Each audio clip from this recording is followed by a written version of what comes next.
Good morning. Over the next 2 days, the foreign ministers of NATO will address the main challenges that NATO is facing, both to the east and to the south. To the east, we face a more assertive Russia, responsible for aggressive actions in Ukraine.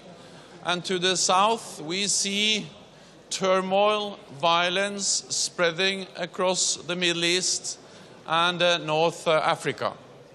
And we are going to discuss how NATO is addressing these challenges and the changing security environment.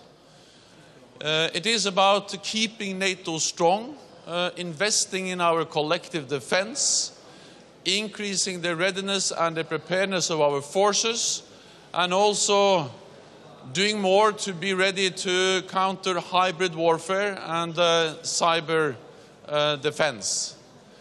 It's also about keeping our keeping our neighborhood more stable, because if our neighborhood is more stable, we are more secure. So we would work with neighbors, with partners, both in the east and to the south, to help them reform and modernize their defenses and to be able to take more responsibility for their own security. We also have the privilege of being briefed by Secretary Kerry on his talks with President Putin and Foreign Minister Lavrov yesterday. We went through many different issues. He briefed us on both Ukraine, the Iran nuclear talks, the situation in Libya, Syria. And on Ukraine, the main message is that the Minsk agreement has to be implemented in full. The ceasefire has to be respected, heavy weapons have to be withdrawn, and we call on Russia to stop supporting the separatists and to withdraw all its forces from eastern Ukraine. Actions speaks louder than words, so now is the time to act. And there is urgency when it comes to the full implementation of the Minsk agreements. We are also going to address the partnership and cooperation with Afghanistan. We are going to discuss and to address the long-term partnership we foresee with Afghanistan after the end of the present mission Resolute Support. And we have already decided that we will have a long-term partnership. What we are going to do here is to move forward on the guidelines and the principles for the long-term partnership with Afghanistan.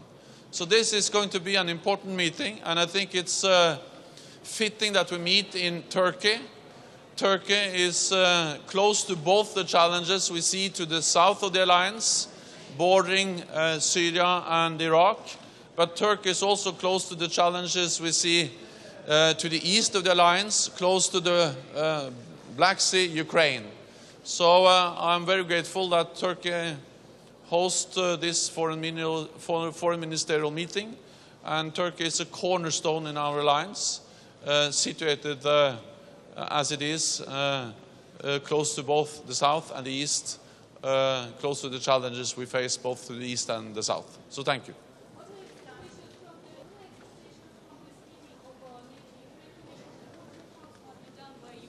What reforms must be done?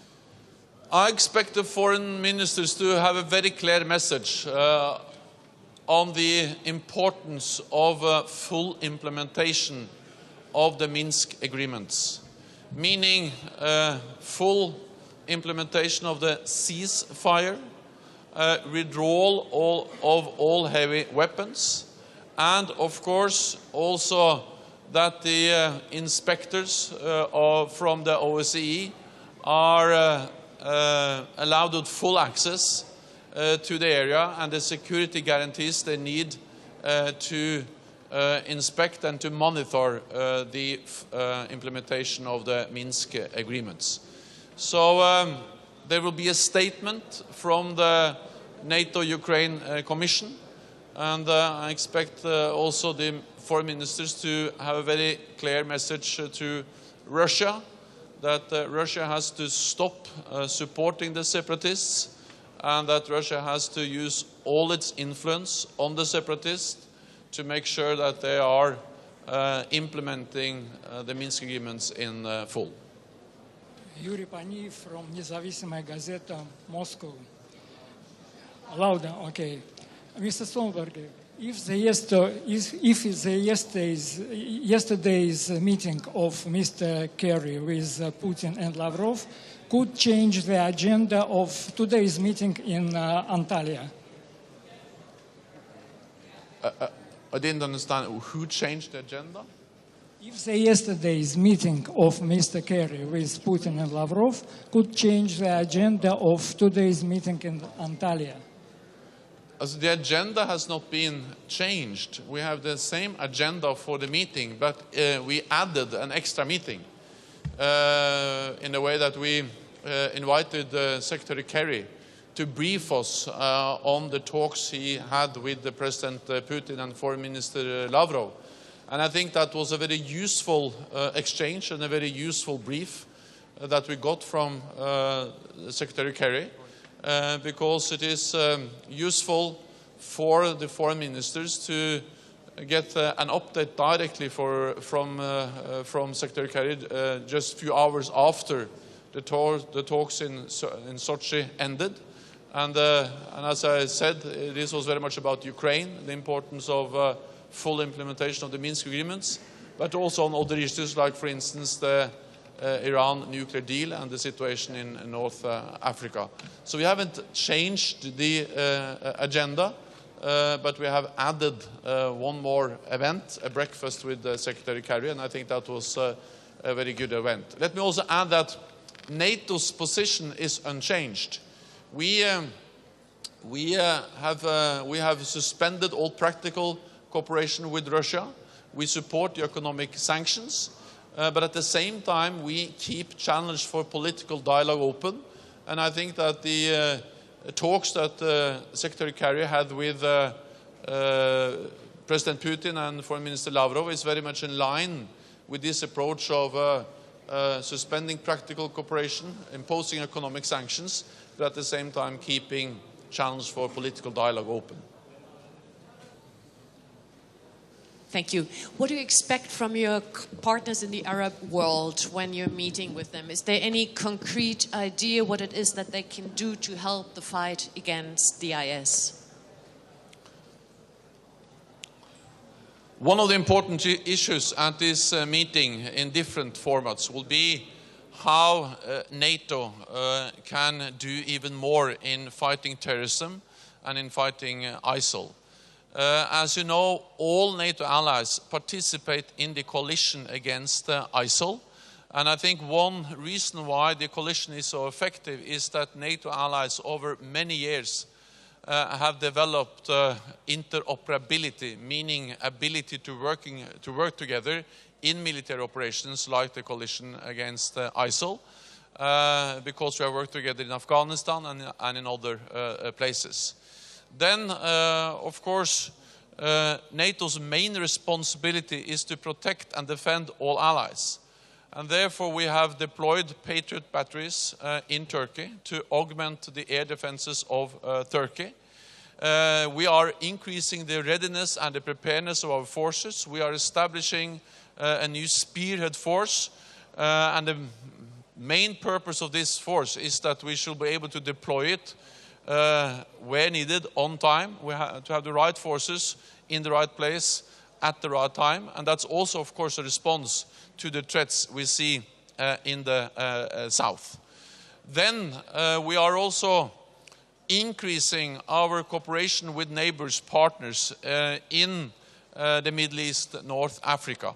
And we do that because we very much believe that we can project stability without always deploying large number of forces. Meaning that if we can enable the countries in the region to take more responsibility for their own security and to contribute to security in the region, that's the best long-term solution.